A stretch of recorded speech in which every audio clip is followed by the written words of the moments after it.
Ah, you're just in time for a progress report. The decryption is finally complete. As we suspected, the data represents a partial record of Preservation's research documents. A quick scan of the files, however, failed to turn up the information Y'shtola was after. Indeed. No mention of the Ascians, or primal summoning techniques for that matter. While Calyx doubtless received instruction from someone possessed of such knowledge, there was naught to identify this benevolent mentor. I am, however, pleased to say that we found several reports concerning the key.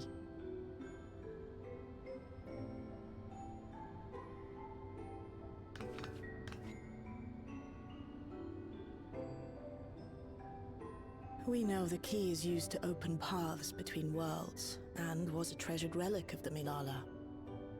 And just as the Milala were unable to return after reaching the Mist Continent, so too was Preservation unable to gain a mastery of the prize which had passed into their possession. The data suggests that a particular formula or procedure is required. A process which Calyx appears to have understood to some degree.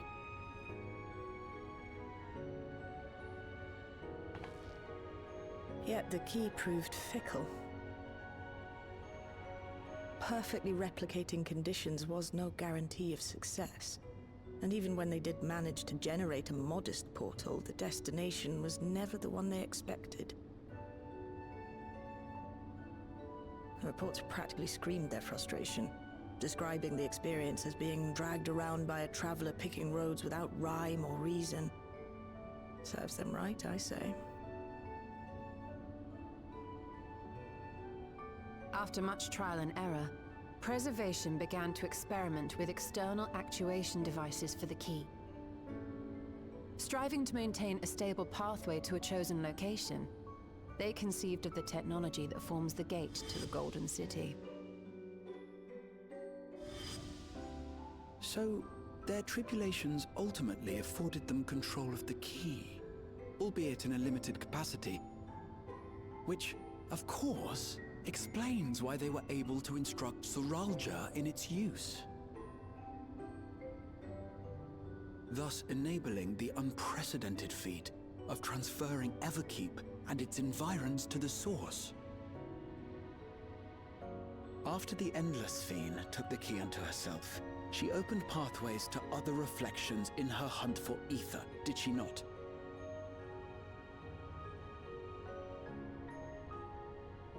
The Milala merely used it to facilitate their exodus. To think what the key has now wrought in different hands. For all we know, the actuation device augmented the key's power beyond its intended scope. Were your goal to plunder whole worlds of their ether, a tool designed to simply transfer people would likely be insufficient.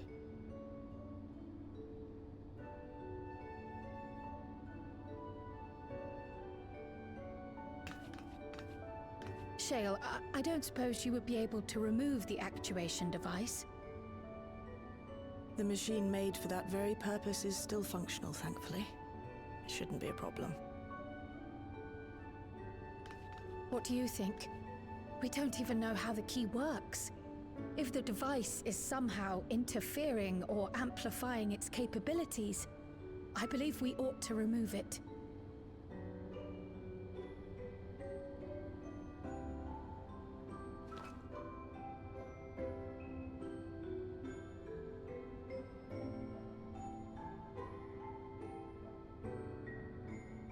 Give me a moment.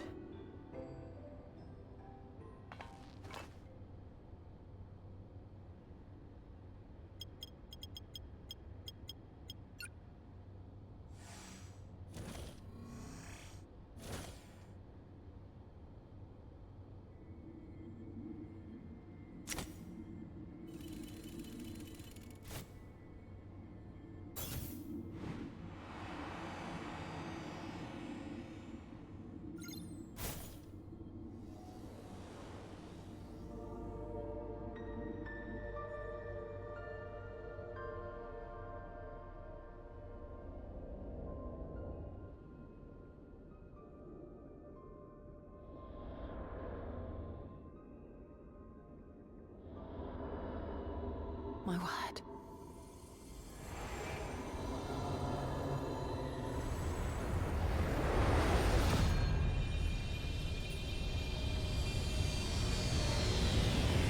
Ishtola? This is the first time I've beheld the key in all its unobscured glory. The sheer density is extraordinary. 'Tis akin to the structures we saw beneath the Tempest.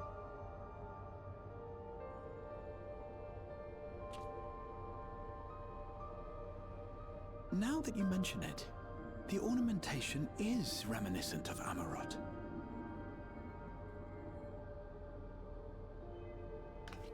Have you noticed anything since the key has been in your possession?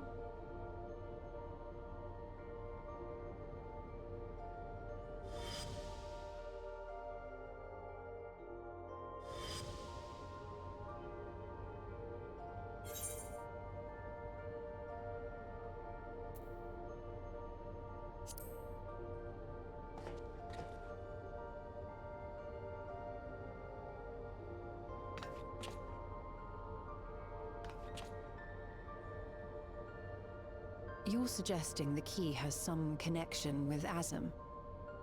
A plausible theory, although one we are yet unequipped to prove.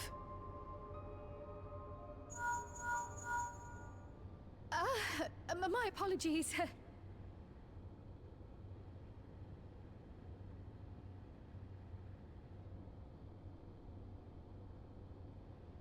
Hello? Yes, this is Cryo speaking.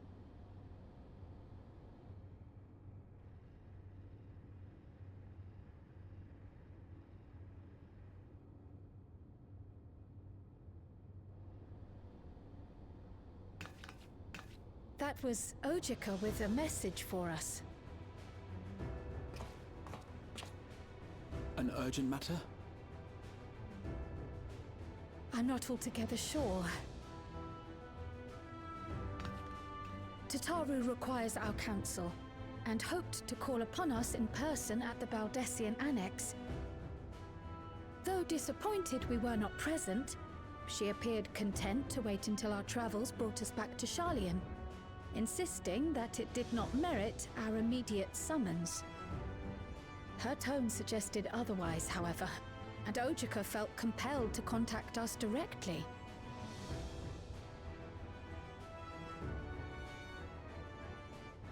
Mayhap the time has come for another journey across the salt.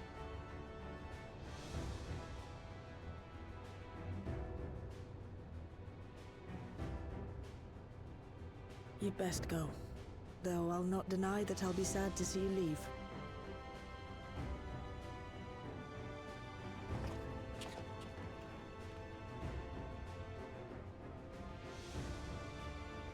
Oh, Shale.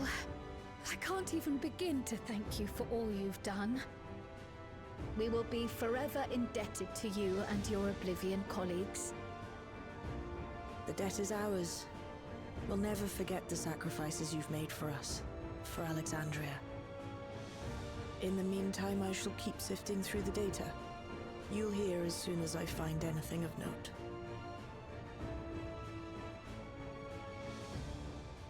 Actually, I should like to stay here a little longer, if you don't mind.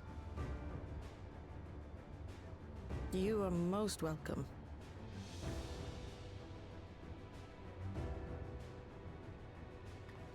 And might I borrow the key for a while? I wish to study it further. With the utmost care, I assure you.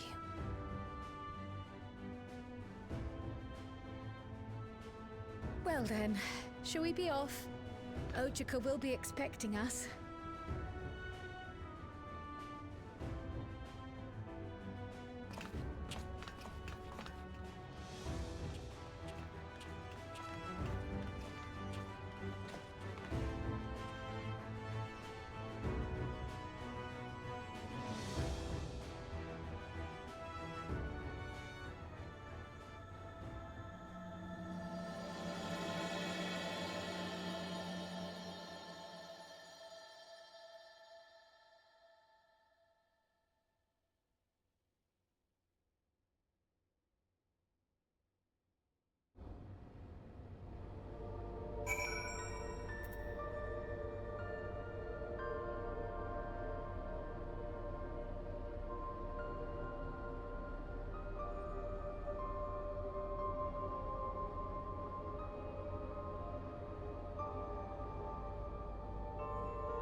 Planning your next journey?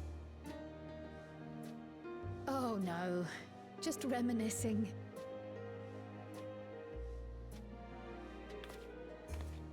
Thinking back to when you bought this map, and how you all encouraged me to make the voyage to Tural.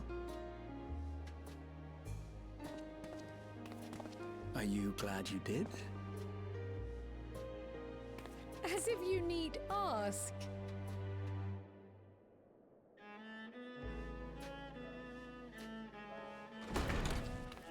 Welcome back.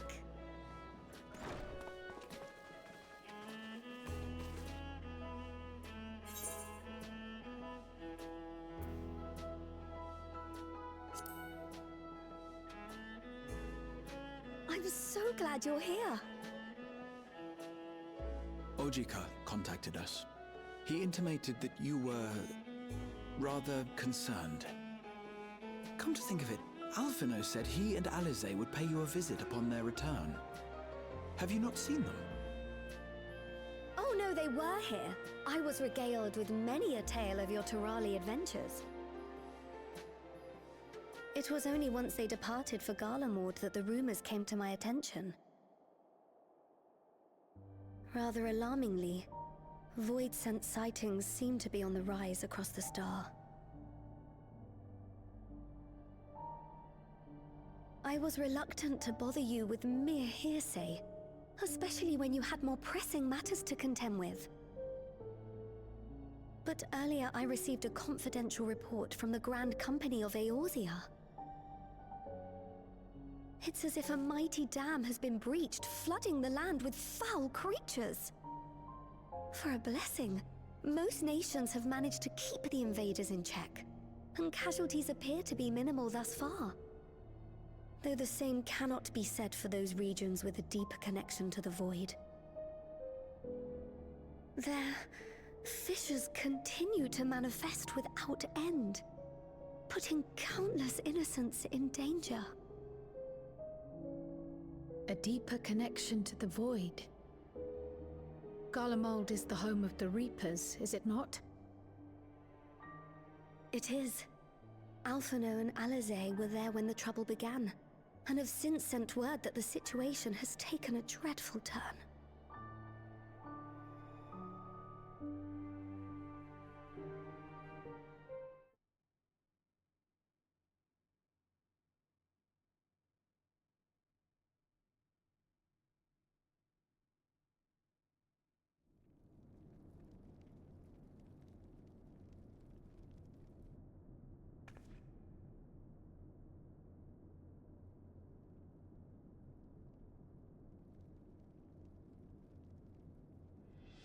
Thus concludes the abridged account of our time in Tural.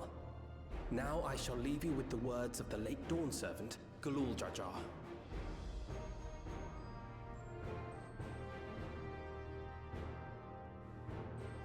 Ignorance begets strife. Understanding begets fellowship. A notion that rings true for Eorzeans no less than it does for the diverse peoples of Tuliolal. And for Garleans as well. Even sharing something as simple as a local dish can pave avenues of understanding. It's up to all of us to forge new bonds, together.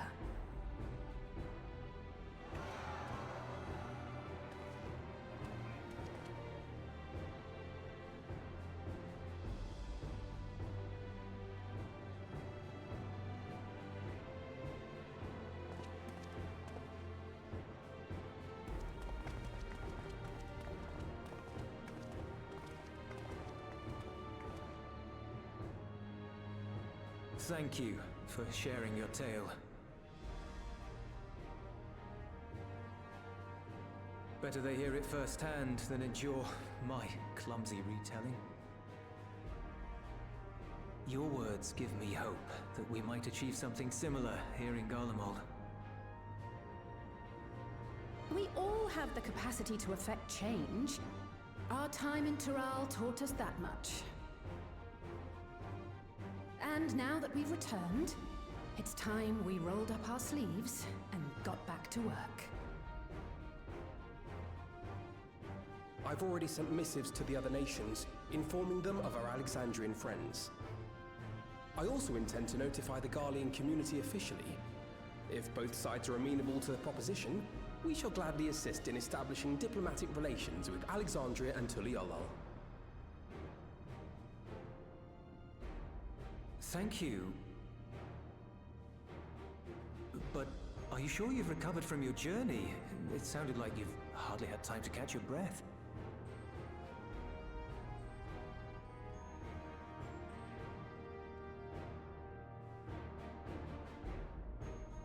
Sir!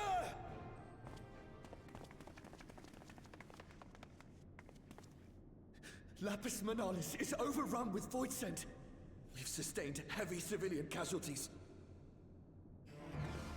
What?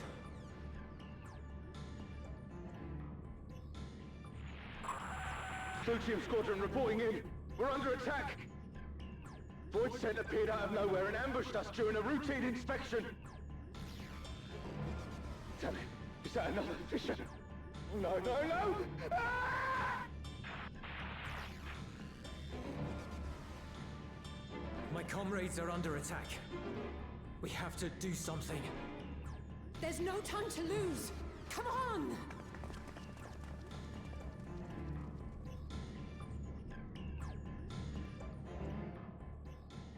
The Garlean community is ill-equipped to defend themselves against such a threat. Even with the aid of the twins and the Ilzabard contingent, they face daunting odds. We shall leave for Garlemald immediately. Thank you. I was able to contact Thancred and Urianger too. They're already on their way. With any luck, you'll be able to rendezvous with them on arrival.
You picked a frosty spot for a reunion. Tataru sent word that you were coming. Full glad am I to see you all. Though I'm afraid this is no time for pleasantries. Planar fissures have opened up across Garlemald, inundating the region with void scent. As far as we can ascertain, there are two focal points of their assault. The Ilzabard contingent are combating the threat in Lapis Manalis. Although they have suffered casualties, they appear to have the upper hand. As well they should. The many talented Uldan thaumaturges among them should be more than capable of closing any fissures they encounter.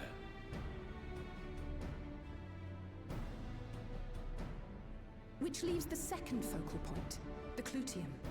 Eulus and the Garlean community are attempting to mount a counterattack, but are struggling to cope with the sheer number of void scent. They've fallen back to the north of the Imperial Palace. Can you lend your aid in securing the area?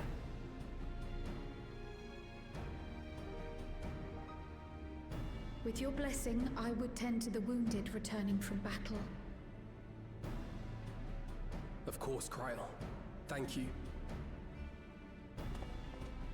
The quickest route from here to the front is via the train tracks. Once we arrive, we can support the Garlean forces as we make for the fissure in the munitions factory.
You're mine! You're a sight for sore eyes.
Appreciate the help.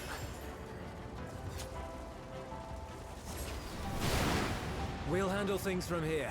Take care of the fissure.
have you!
escape this!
think that's all of them.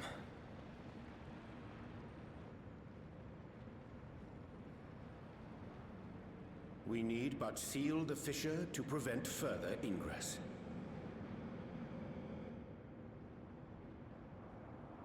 It's over. I can only imagine the extent of the damage were it not for your aid. On behalf of the Garlean community, I thank you for all you've done for my people, for my home.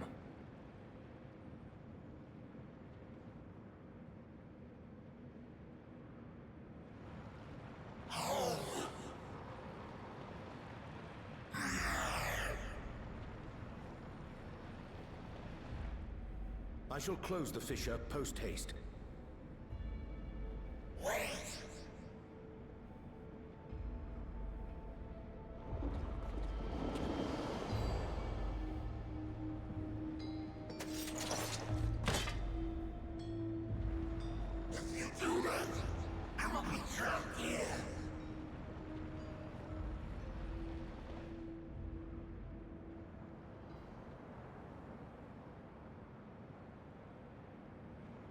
You risked your life in vanquishing the creature. Would you at least let me bear the burden of deciding its fate?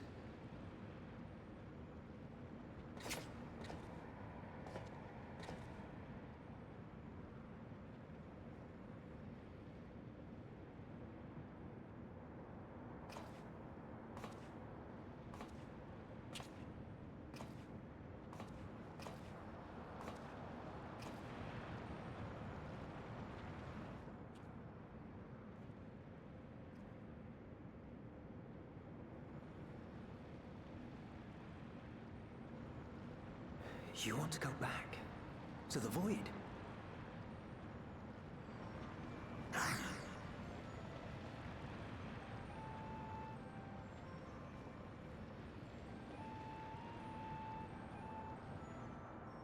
Your kind have entered this realm before. Some seeking death that they might rejoin the life stream. But you would choose that dark, deathless place?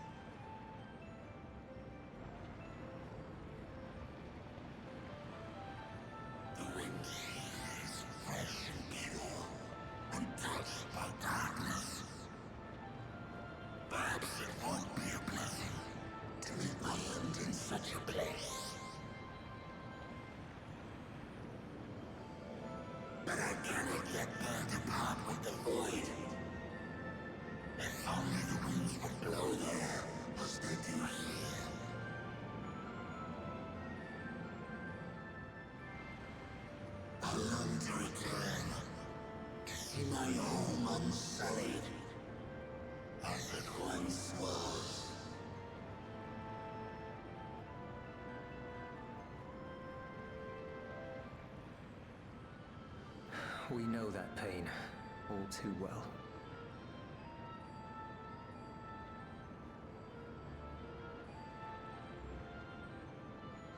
If that is your wish, you must forsake this aggression. Go back to the Void and devote yourself to its restoration.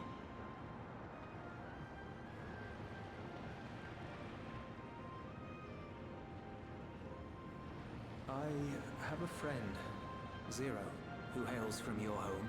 She and her companions strive to bring light into the Void from another world blighted with imbalance. I hear their efforts have already met with some success. One day, they'll drive the darkness from the Void, I'm sure of it.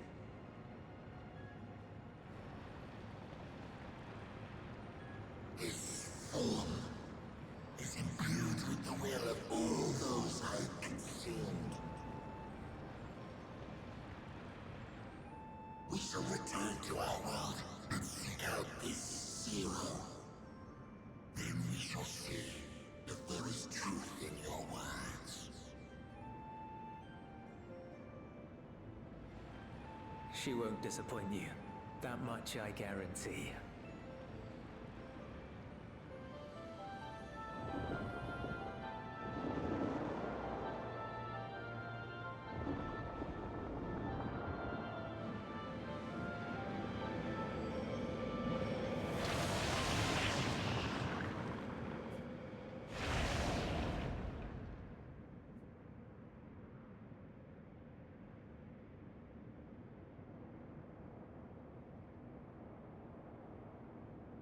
Bravo! I think Zero will approve. Oh,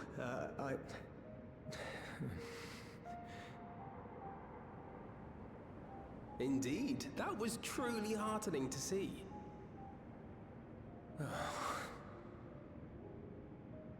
Understanding begets fellowship, right? I thought I might lead by example.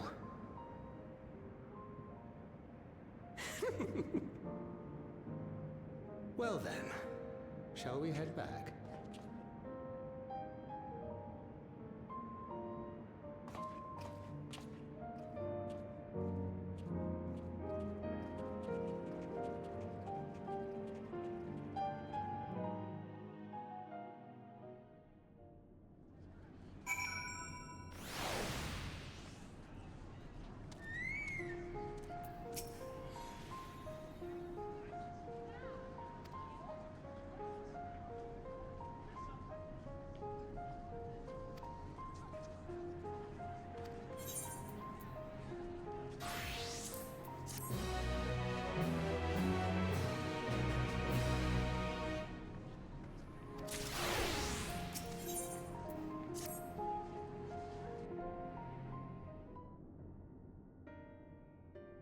The Ilzabard contingent have contained the threat on their front.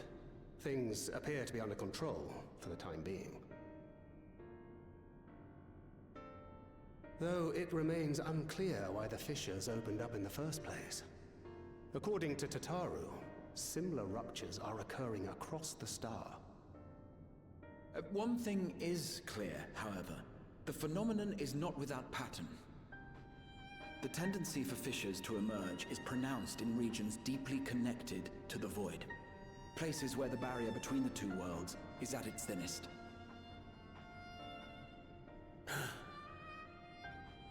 I fear there may be a place in far greater peril than Garlemald. Though it hath since been sealed, you will recall there is a great void gate that we ourselves had cause to open.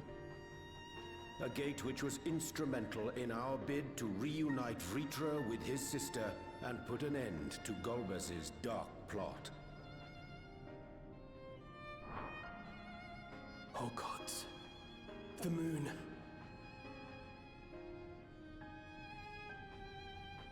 With our attention fixed upon planar fissures, I failed to consider this vulnerability. All other paths unto the void are but pinpricks in the veil compared to that great lunar rift. And that rift might be yawning open as we speak. We'd better hurry. Let us make for Bestway's burrow. I dare say the Loporrits are well aware of current events. We ought to have Kryl join us once she finishes tending to the wounded. I shall likewise contact Y'shtola. Her knowledge of the moon's void gate is second to none.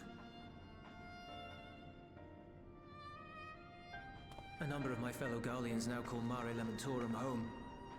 Alphino, Alize, please see they come to no harm. We'll be back before you know it. A quick word, if you will. I'm not sure whether you'll run into Zero during the course of all this, but if you do, would you give this to her?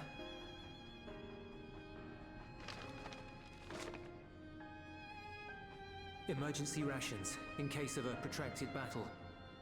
Can't imagine she's eating all that well in the void.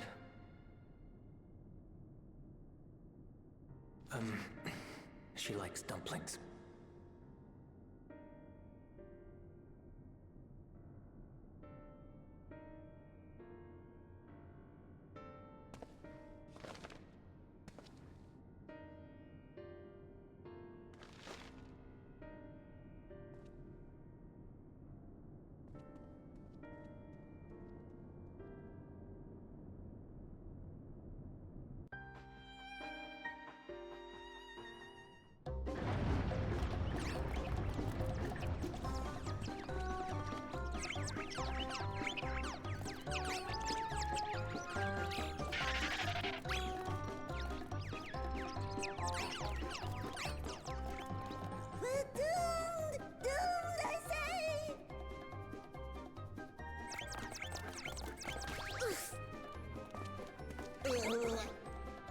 Given thy panicked state, I presume the Loporrits too are beset with void scent.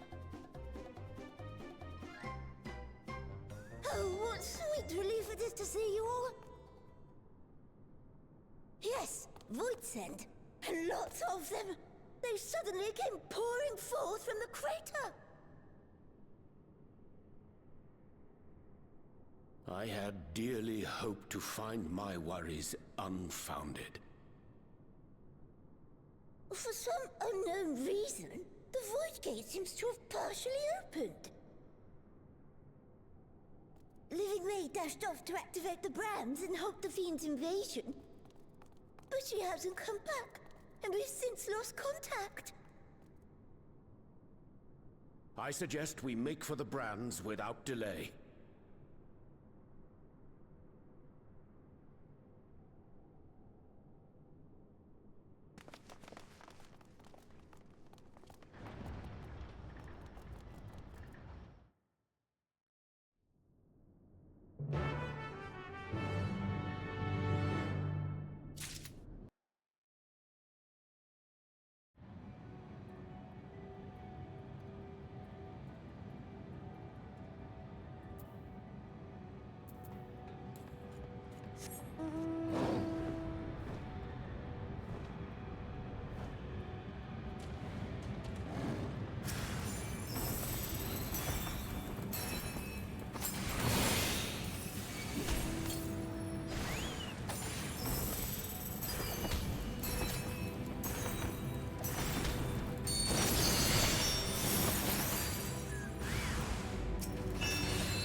I'm saved!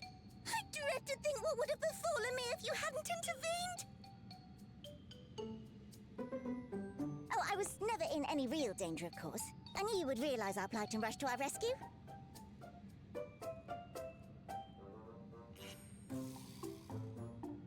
Atheris is likewise plagued with void scent. If only we'd prioritized further development of the Void Scent slaughter bots, we could have stemmed the tide ourselves. Oh, what a tremendous demonstration that would have been. Irrefutable proof that I was mankind's staunchest ally and the greatest Loporrit to ever live. I can practically taste the praise.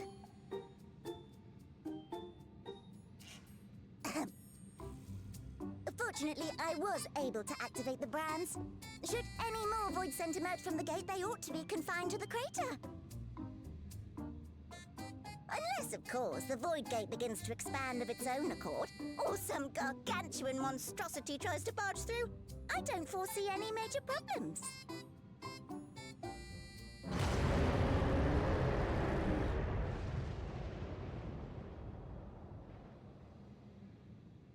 Oh, nope. We're doomed. There you are.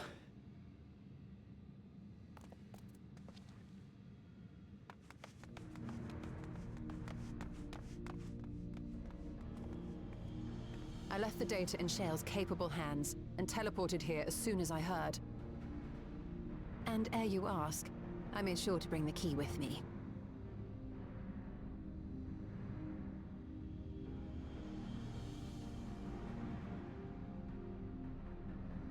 Then the real threat yet awaits us. 'Tis Golbez's domain beyond the Void Gate. I wonder how he and Zero are faring.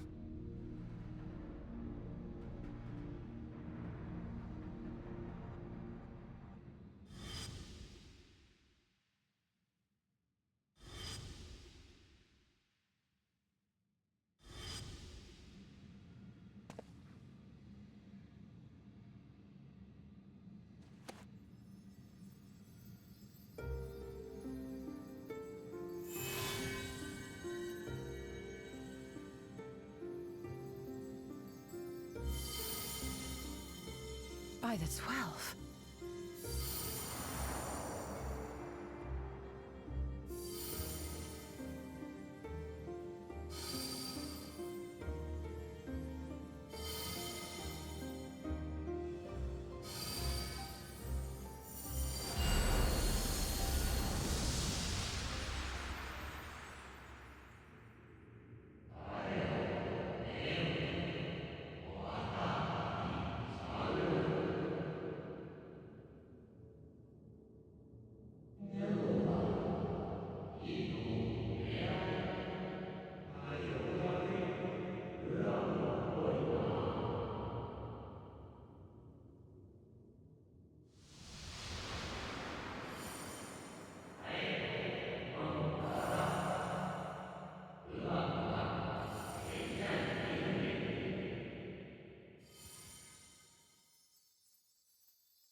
They're headed your way! Let them come.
What are you doing here?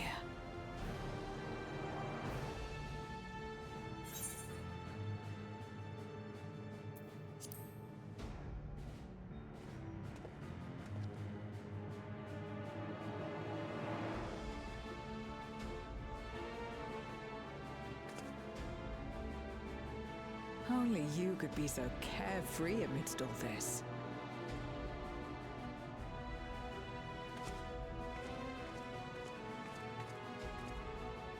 May as well make yourself useful.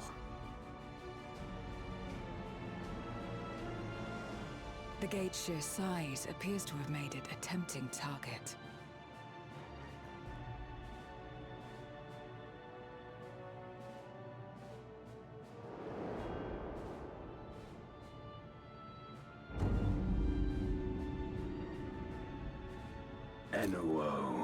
A dread void scent risen from the benighted depths of the ocean.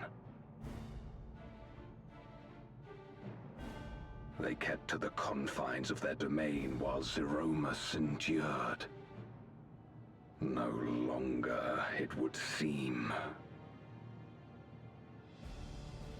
And once they had discovered a path to the Red Moon, they wasted no time in making the journey.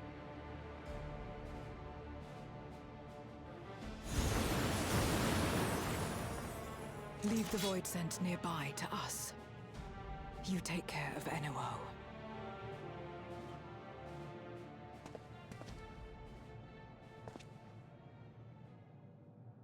Facing this many foes calls for a more familiar approach.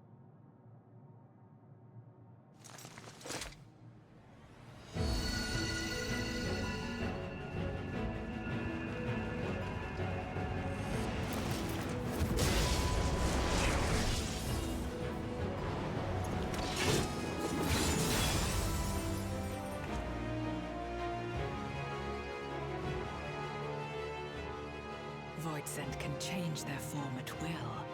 Both light and darkness are mine to wield. Besides, what better to purge darkness from the void than darkness itself?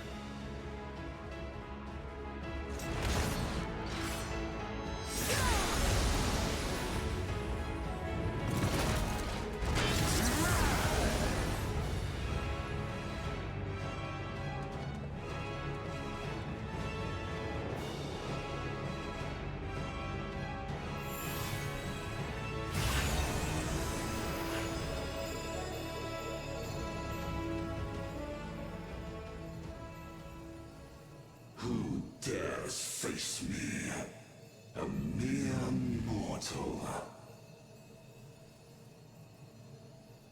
Hast thou come in search of power? Renown?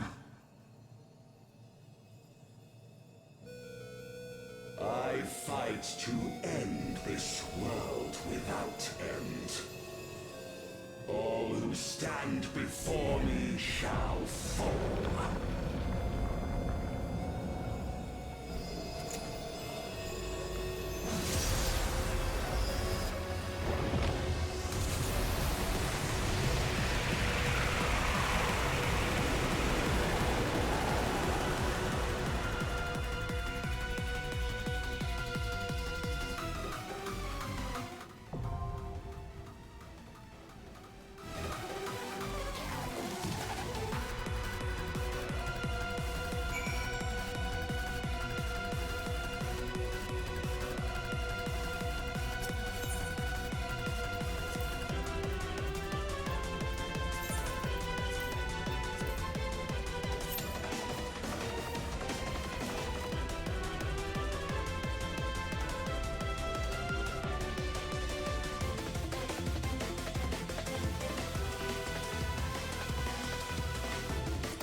shall quake before the silken dark.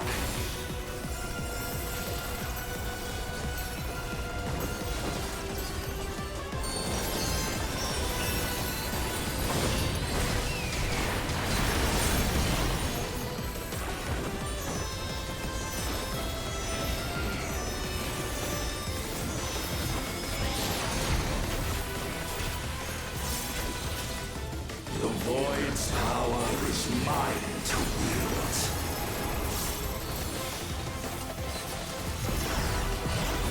Perish.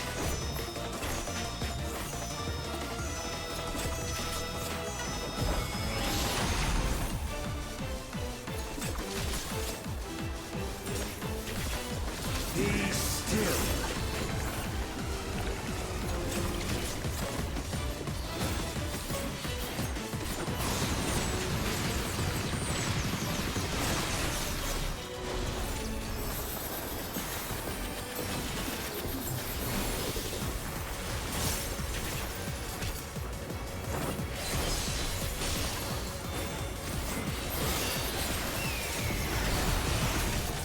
Accept your downfall.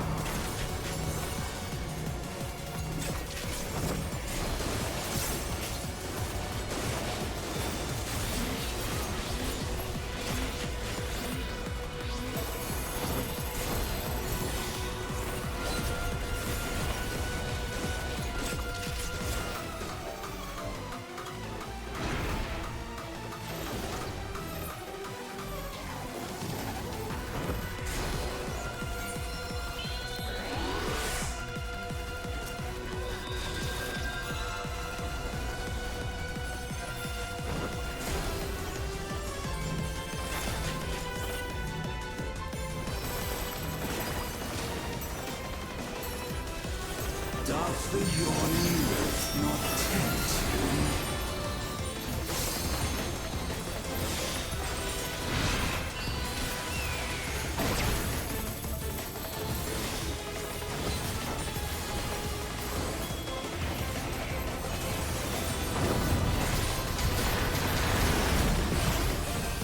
The void consumes. Naught will endure. Neither past nor future.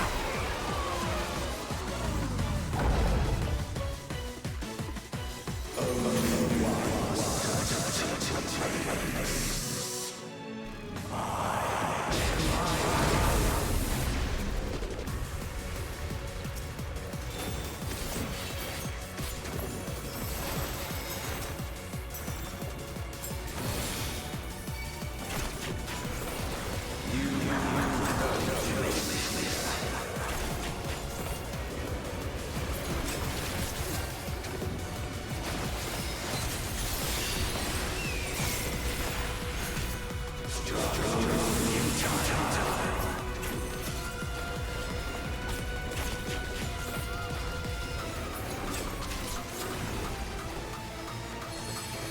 I breathe the darkness. Let the light guide me. you must break free.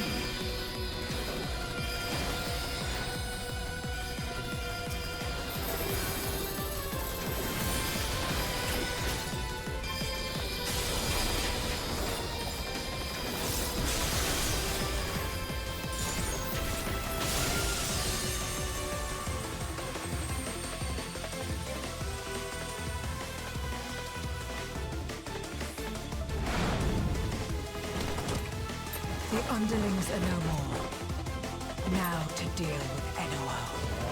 Life and death rendered meaningless.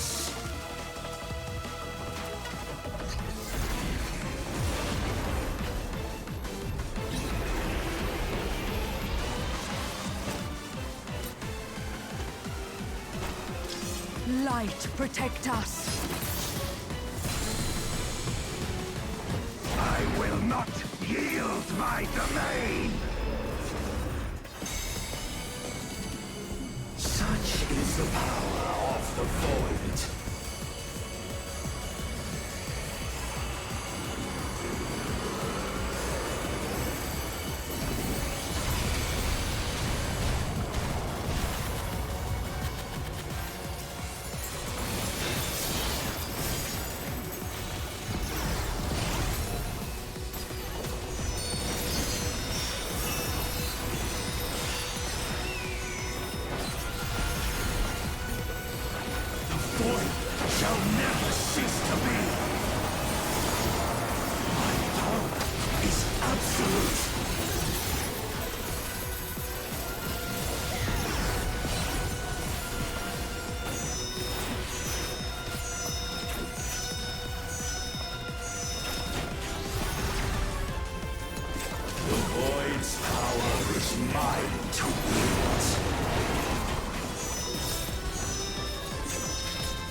the yawning rift not tempt you?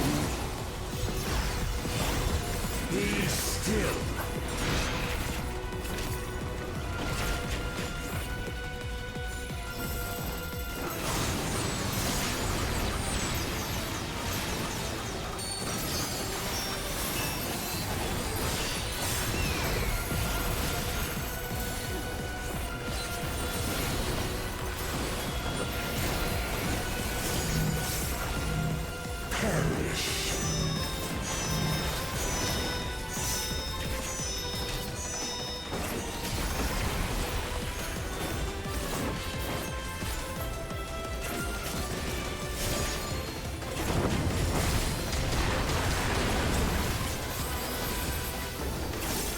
Doth the yawning rift not tempt you?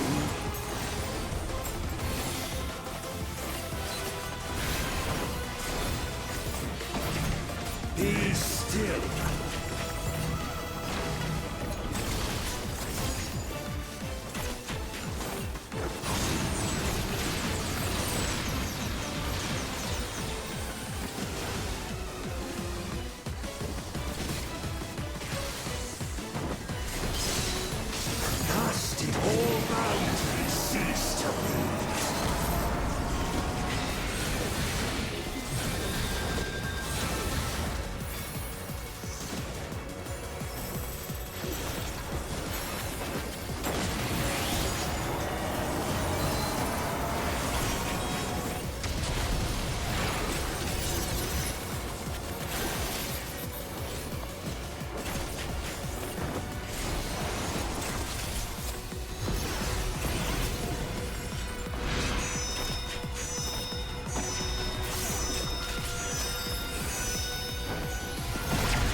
The void's power is mine to wield.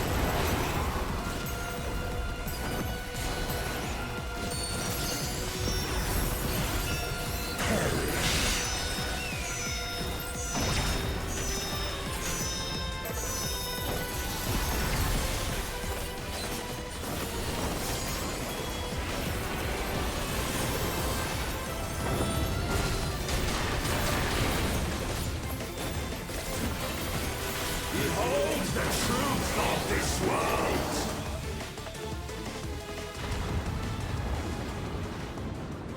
They must be sealed away.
I'm glad you came.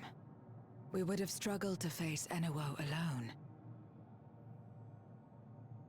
I presume you journeyed here to prevent more Void Scent from passing through the gate. With Enuo defeated, there are none left in this realm who pose a serious threat. I dare say the problem is resolved.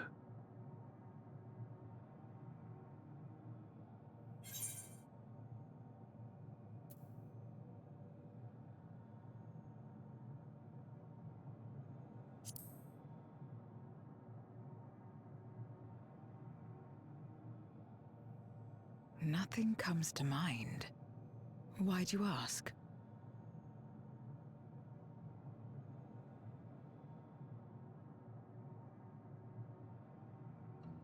So the breach wasn't limited to the Void Gate.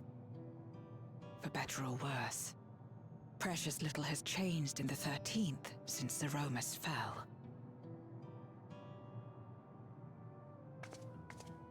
Have you noticed anything unusual?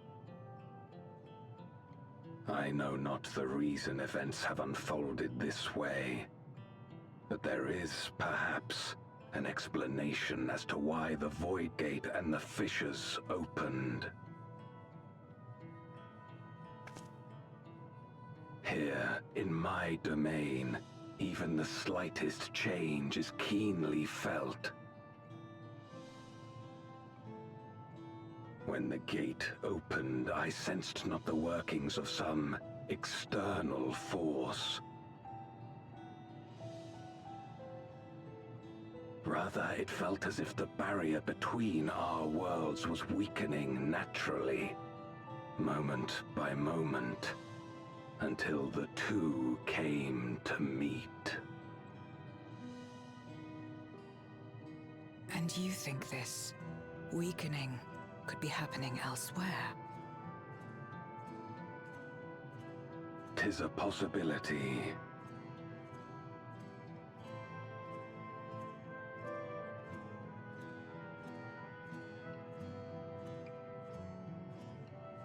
What of Radzit-Han and Garlemald?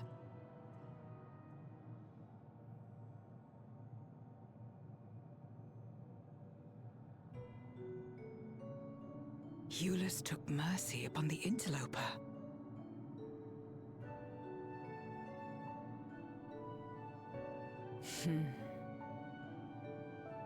Whether Void Sent or Garlean, we all share the same longing for home.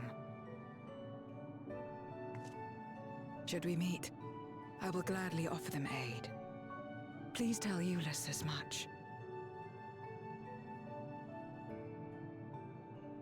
Wait, how exactly did you get here? No mortal could traverse the Void Gate in its current state.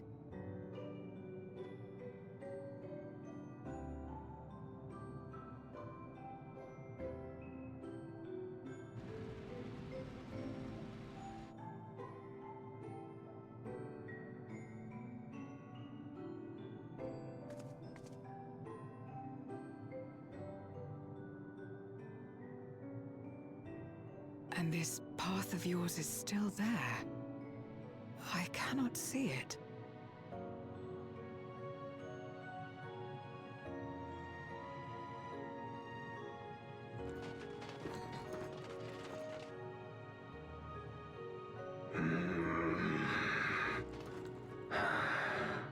Nor does it reveal itself to me. Perhaps the path serves only the key bearer.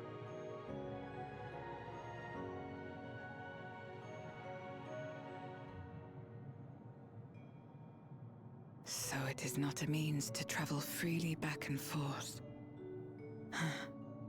A pity.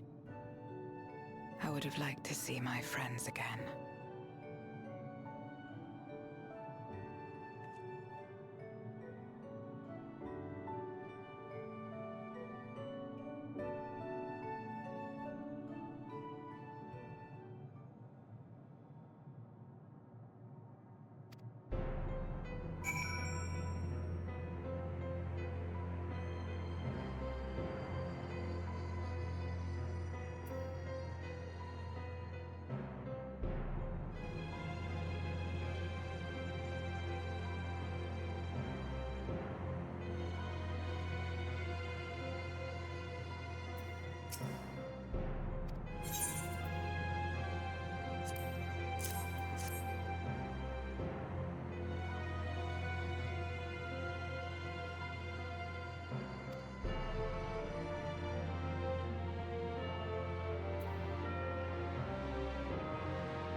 Upon activation, these transmitters will shine with light from beyond, sent courtesy of our ever-watchful friends. They will serve as beacons in the dark for those that would seek me out.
I am Zero, and this is my domain. 'Tis a safe haven for those who abhor conflict.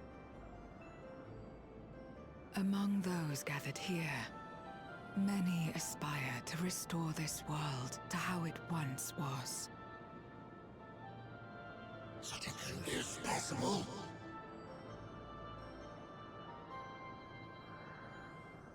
Indeed.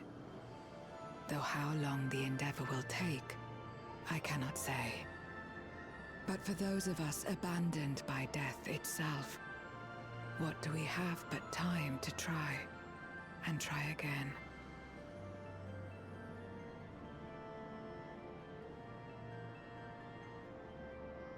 Very well.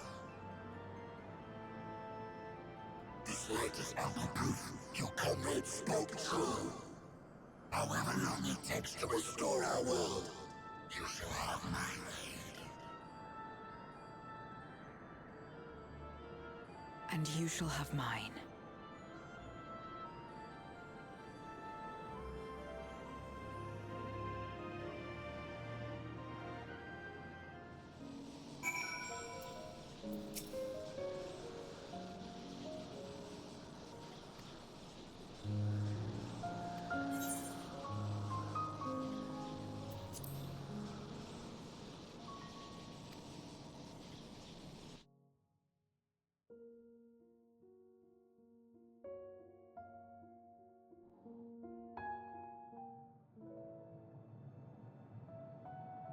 Would you deliver a message to Eulus for me?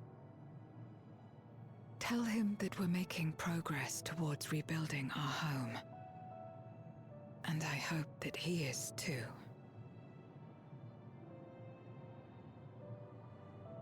Enuo's Memoria will be safe here. The crystal containing Zeromus has been passed on to our allies in the First. If Enuo's Memoria might serve them in restoring their world, we shall likewise consider its transfer.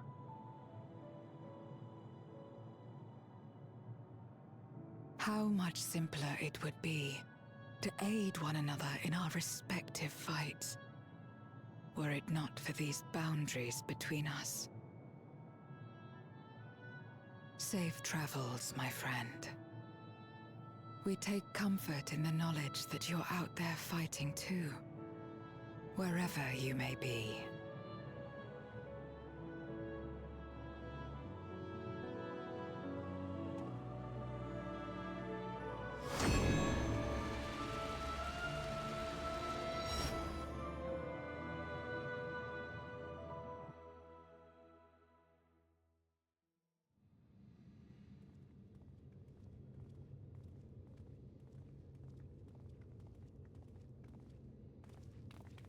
No luck, I'm afraid.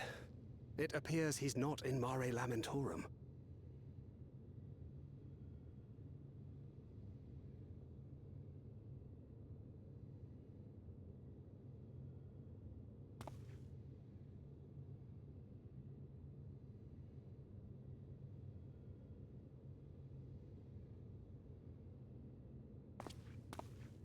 Wait. Is that...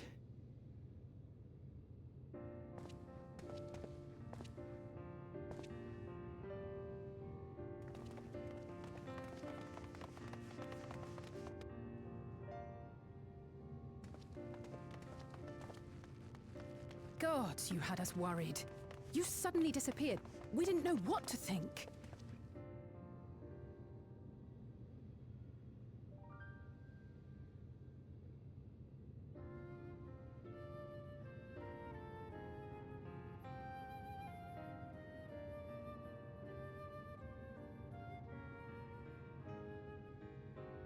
Shortly after you vanished, the Void-Sent incursion abruptly ended.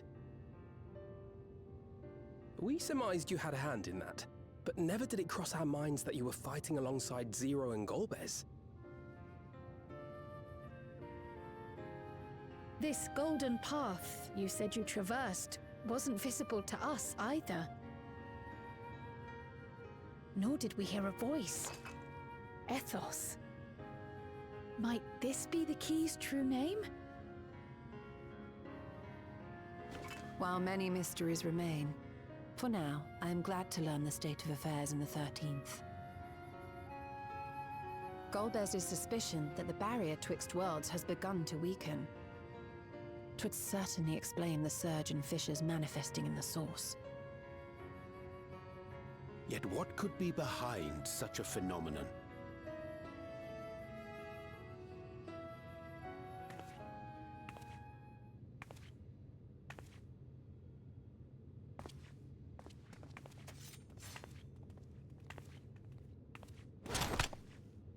And who might you be? Not a Void-Sent, I'd wager.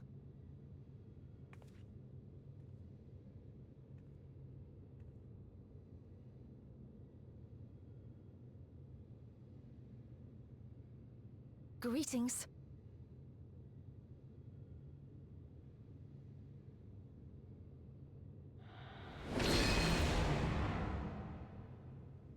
I am Helmerut of the Asians.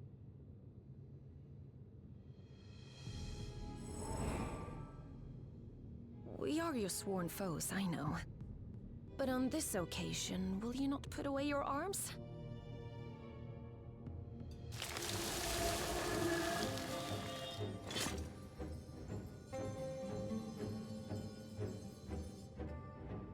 I wish only to talk.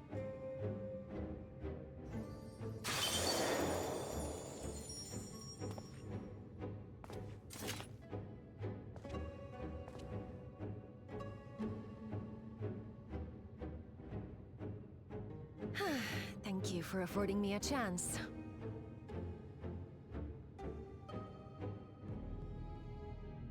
Bereft of the Unsundered, we were under the impression you and yours no longer had cause to continue your activities. That you should reveal yourself at this juncture.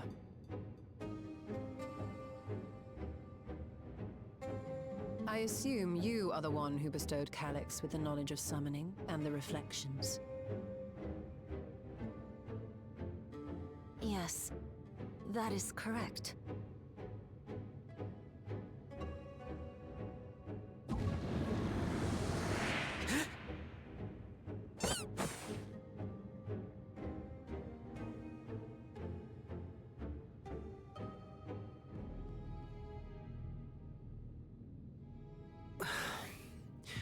Was it necessary to reveal my present form as well? Calyx. So he succeeded in transferring his memories after all.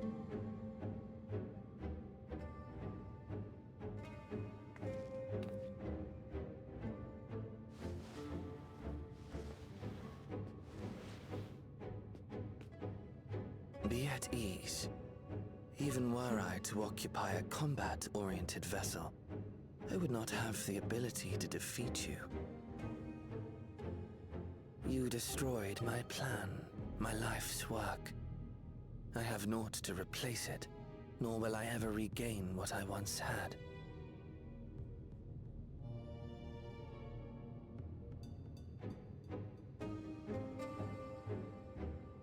If you wish to speak, Helmerut, will you not tell us what it is that you hope to accomplish?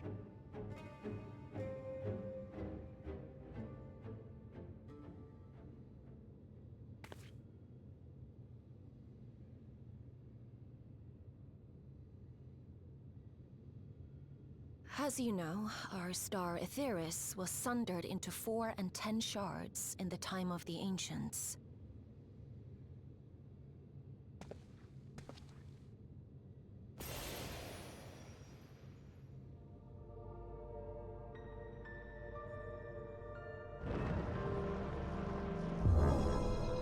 As the will of the star, Hydaelyn perpetuated this unnatural division for millennia. And in the wake of her passing, nature has begun to reassert itself. As a wound knits itself together, the star seeks to become whole once more. Yes, it seeks to rejoin with all of its shards.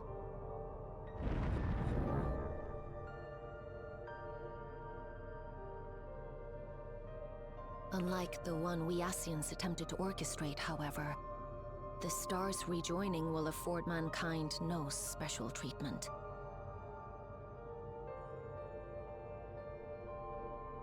All life and matter will be condensed into a single whole and remade for a new beginning. A complete rebirth.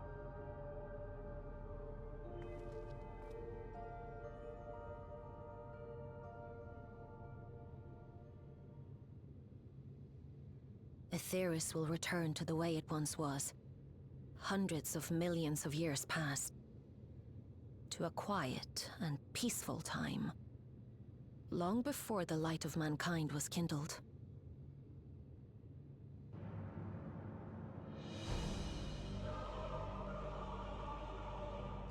Supposing for a moment we believe you, how can you possibly know all this?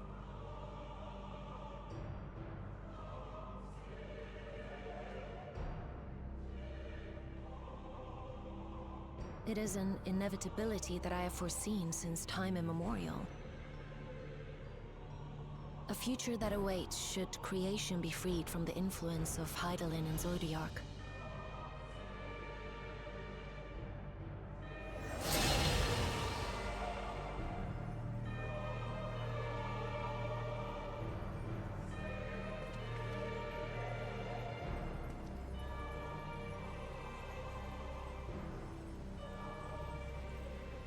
The star is tolerant to life. It holds no grudges, and neither rages nor weeps for being sundered. Yet by the same token, it is indifferent to life's survival. No amount of devastation and death can compel it to stop the wheels of creation from turning.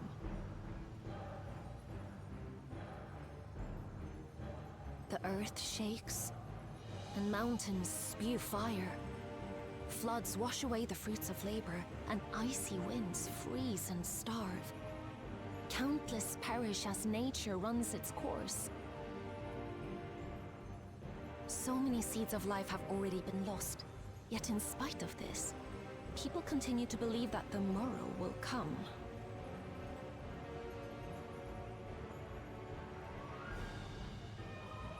But it will not. For nothing lies beyond the solstice, when all creation is reunited. When that day comes, every last trace of mankind shall be erased.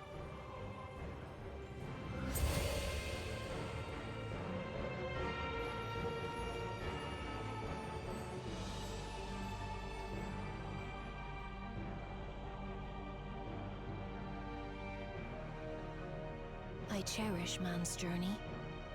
Despite losing his innocence and being made to live with suffering, he has forged ever onward.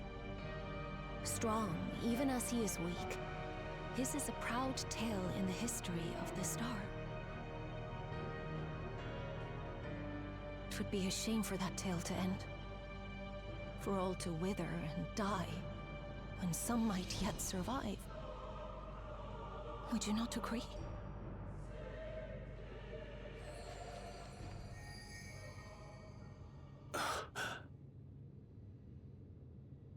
If a natural rejoining doth lead unto the solstice, then thine intent is to preemptively rejoin the worlds. Correct. It was for this very purpose that Halmarut recruited suitable collaborators from the Reflections. Individuals like me, who would willingly doom another world in order to fulfill their aspirations. The Winterers, we are called.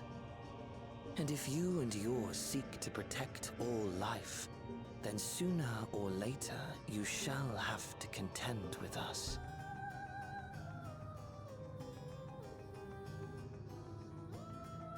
Even if everything you claim is true?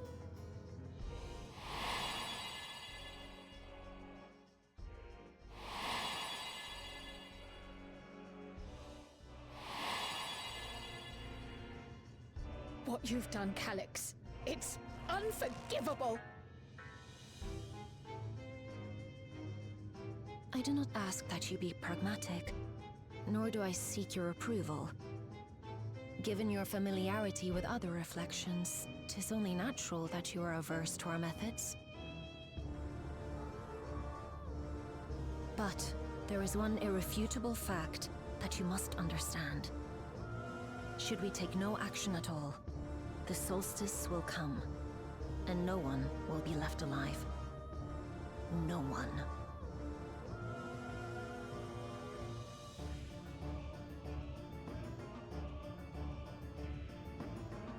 Of course, should it serve to satisfy your ambition, you are welcome to deal with the reflections as you deem fit.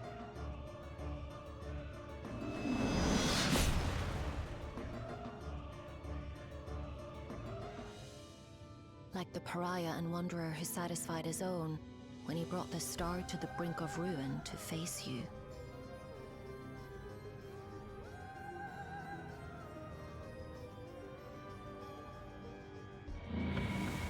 Wait!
Long it hath been since last we gathered here.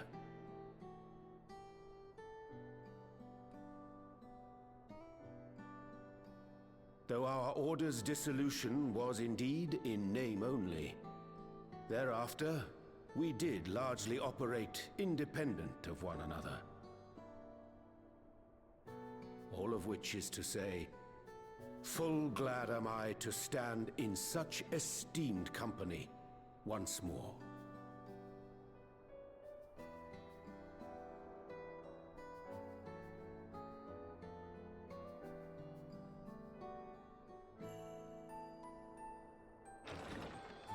Apologies for our delay.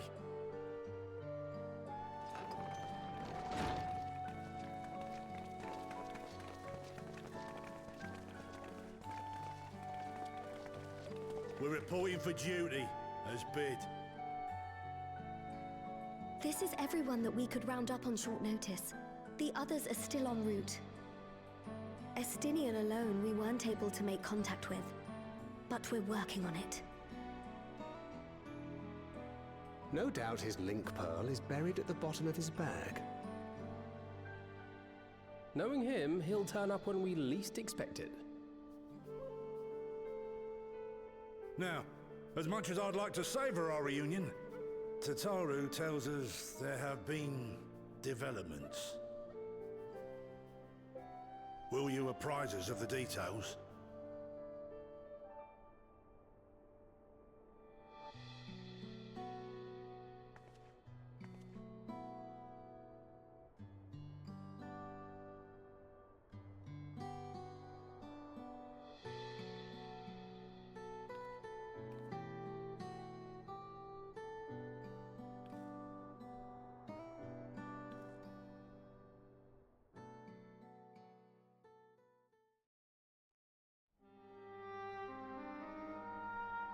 The Winterers and the Solstice.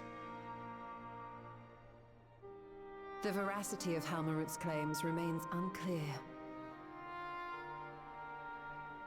Yet it cannot be denied that, in his bid to convert the living into endless, Calix was privy to knowledge of the reflections and more. And the Winterers are formed of others, like him. In light of the recent Voidsent incursions, I believe it would be wise to treat the Solstice as a genuine threat. The problem is how to deal with it.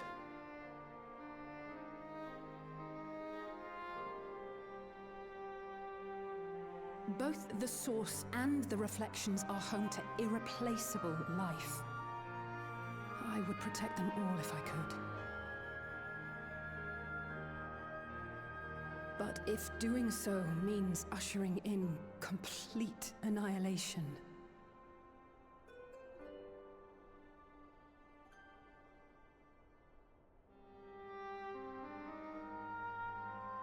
then what can we possibly do?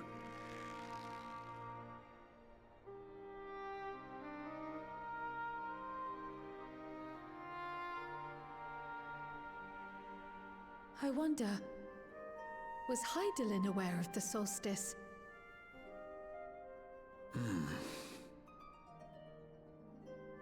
Given that we had no knowledge of it when you journeyed to Elpis, you couldn't have warned Venar. So it is entirely possible she was unaware. But in the course of sustaining the Sundered Star, she may have glimpsed this eventuality.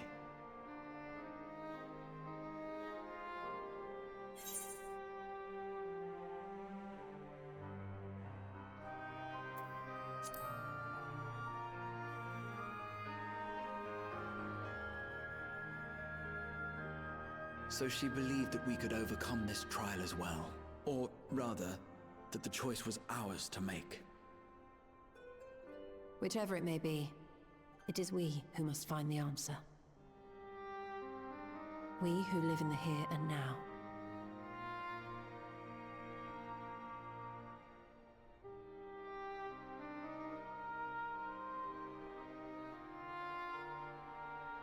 Perhaps we could take a recess? Oh, I dare say everyone could use a rest. indeed. We have ample food for thought, and it would be good to catch each other up.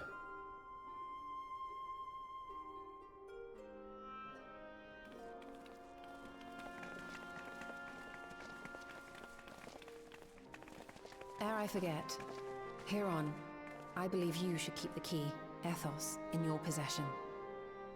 After all, it seems that is one mystery I am not destined to unravel.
Of course, should it serve to satisfy your ambition, you are welcome to deal with the reflections as you deem fit.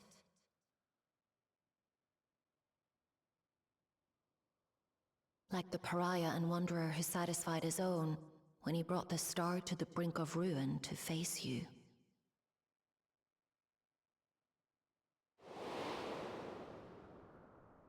I detest evenings such as this. Too bright, too stimulating. The mind distracted by the inconsequential.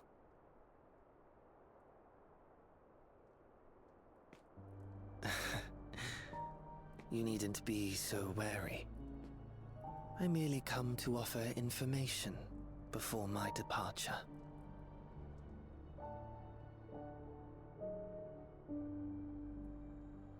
Halmarut and I will soon cross the rift to observe the enactment of another Winter's plan. Our destination is the fourth.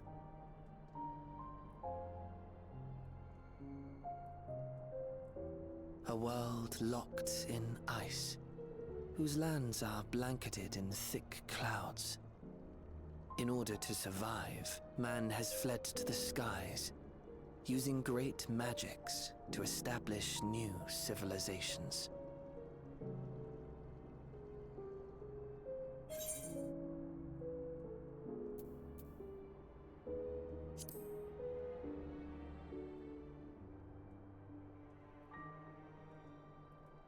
It was not my intent to excite.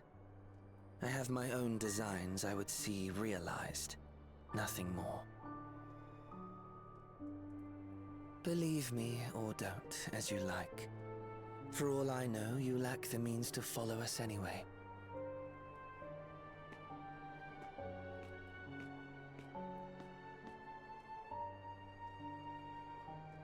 What Halmarut said to you earlier.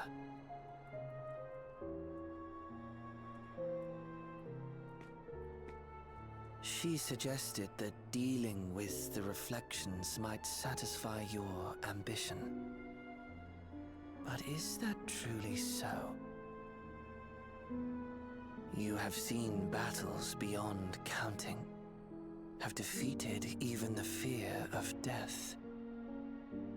Is there some conclusion that you seek, no matter the cost?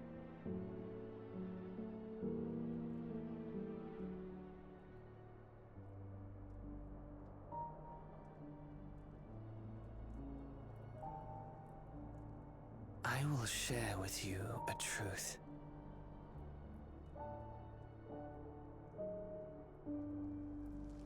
We Winterers each have an ambition that we wish to fulfill. To that end, we may share information with one another, but we do not necessarily share the same beliefs.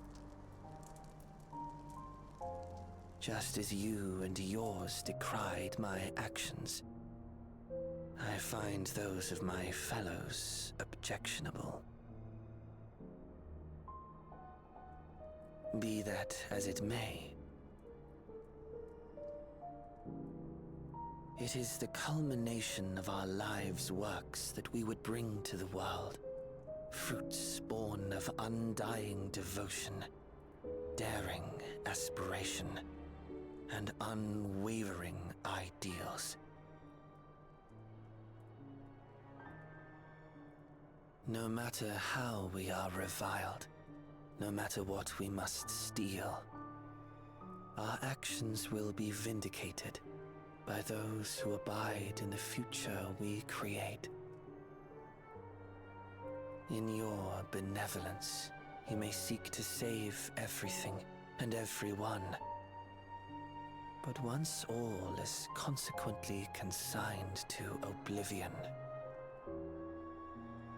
your noble deeds will amount to nothing more than folly. For no living soul shall remain to judge them.